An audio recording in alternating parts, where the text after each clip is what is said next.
What's up guys, George here, and in this video I want to talk about taking tolerance breaks from smoking weed. And this is, the reason why I wanted to do a video on this is because I do have quite a few people who come onto this channel and they don't necessarily want to quit smoking weed for good.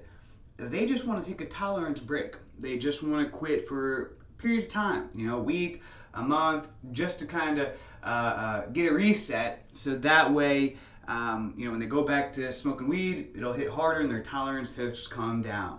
And when I started this channel, one of the things that was part of my intention is that I wanted to keep these types of people in mind and understand that we are all on our own journey. That if you have no intention of quitting smoking weed for good and you just want to take a tolerance break, or you just want to cut down on your marijuana use, maybe smoke significantly less than you used to, then I wanted to include them in my message as well. Like I said, I understand that we are all on our own journey. We are at different stages, and to me, progress is progress. That if you find that your daily marijuana consumption is becoming a problem, and you're just able, due to my content and my messages, you're able to get down to the point where, you're just smoking in the evenings instead of all day every day, that's progress. That's a win. And I'm proud of that. And I'm honored to have played a part in your journey to help you, to help you to cut down. To me, progress is progress. I'm a big one in believing in celebrating even the small victories, stacking them wins, all right? And so this is what I want to say on that very specific topic of tolerance breaks. Like I was saying, people, sometimes they find, and I can remember being like this many times throughout my life, I'm sure a lot of you can relate, where you get to that point where it's like you smoke yourself sober. And it's like you smoke so much that you're not even getting high anymore. I was like that for a long time, where it was like, no matter, I could smoke all day long like a chimney, and I was fine. And in fact, I remember it was, we would say that it was like we were smoked ourselves sober. We smoked so much, it was like we were back to being sober again. When you can get to that point, that's a lot of times people want to take a tolerance break. They're like, shoot, this isn't even, not even working anymore. At this point, it's just a costly addiction.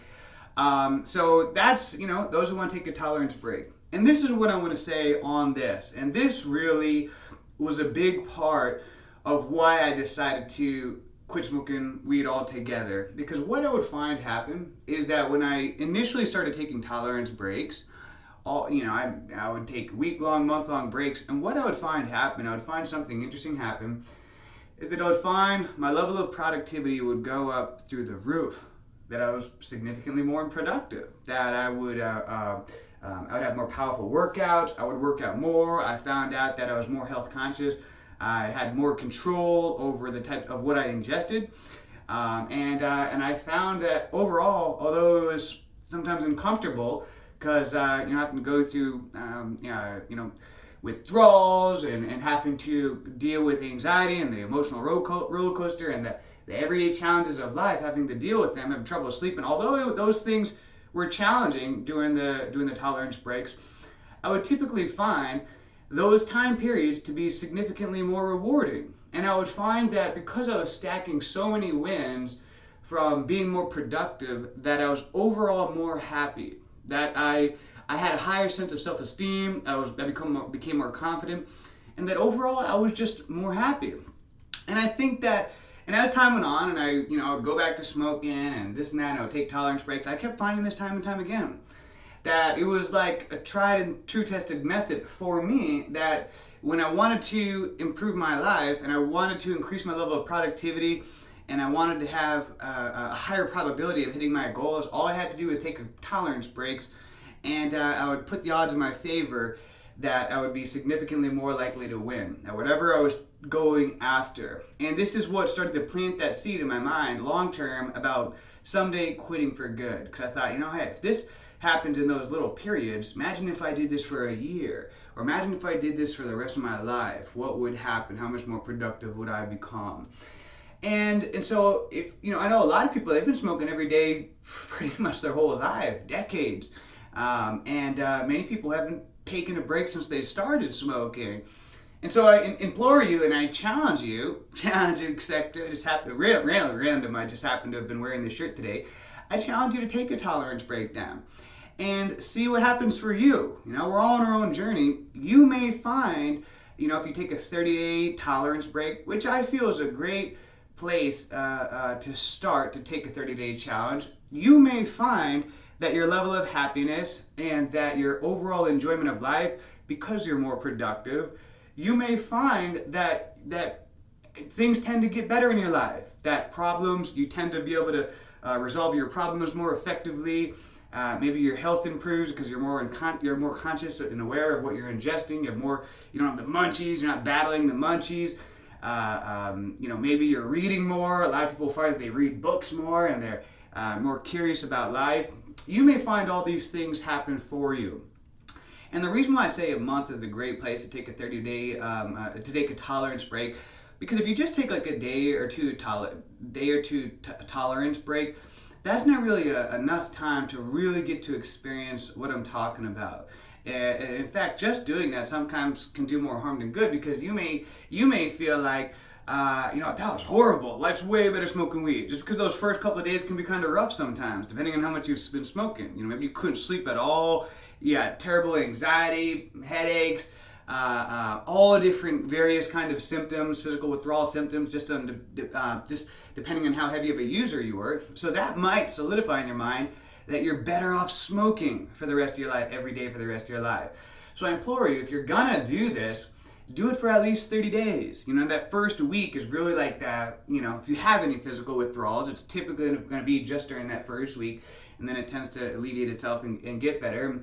And you'll find that 30-day experience is a better trial period to see, as a scientist, as your own test subject, to just analyze how the past month was. And if you want to go back to smoking afterwards, go back to smoking. And maybe this time, at least with intention, you can decide that, hey, you know what? When I go back into being a daily weed smoker, I'm just going to smoke, in the evenings. Maybe you're the type of person that woke up, hit the bong, and smoked all day long. Challenge yourself to, hey, you know what? I'm just going to go back to just smoking in the evenings. Just instead of smoking all day long. Challenge yourself to see if you can intentionally create a more disempowering type of habit. That instead, if you wake up and you smoke all day long, some people, that's magic for them, and that helps them to crush life. And if that's you, as I always say, if it's working for you and you find that overall it's helping you to be a better human being and to perform better in your life, then keep smoking, okay? But maybe you might find, like I was saying, that if you become more productive, but you don't want to give up weed completely, then just see if you can just cut back your usage. Make an agreement with yourself. I remember one time I would say I wouldn't smoke until the sun would go down. And that was kind of like my rule. Whenever sunset hit, after that time that I could start smoking. And even just doing that, I was more productive than I was when I was smoking all day long. So I challenge you, if you guys still want to smoke, and I know a lot of you guys watch my channel just to get the wisdom and the different things that I share, which is totally cool. I challenge you to see if, after you do a tolerance break, see if you can set a new guideline, a rule for yourself that, hey, once I come back to smoking, not going to smoke till sundown or something like that. So that way you can push yourself a little bit more, become more productive, if that's your situation. But if you find after doing a tolerance break for 30 days that life is horrible and you just love smoking so much more all day, every day, that's what works for you, then hey, be my guest. Go back to smoking if that's what works for you. You do you. So with that being said, guys, I hope you have a great day, a great week, a great month, a great year. Let's make it a great life.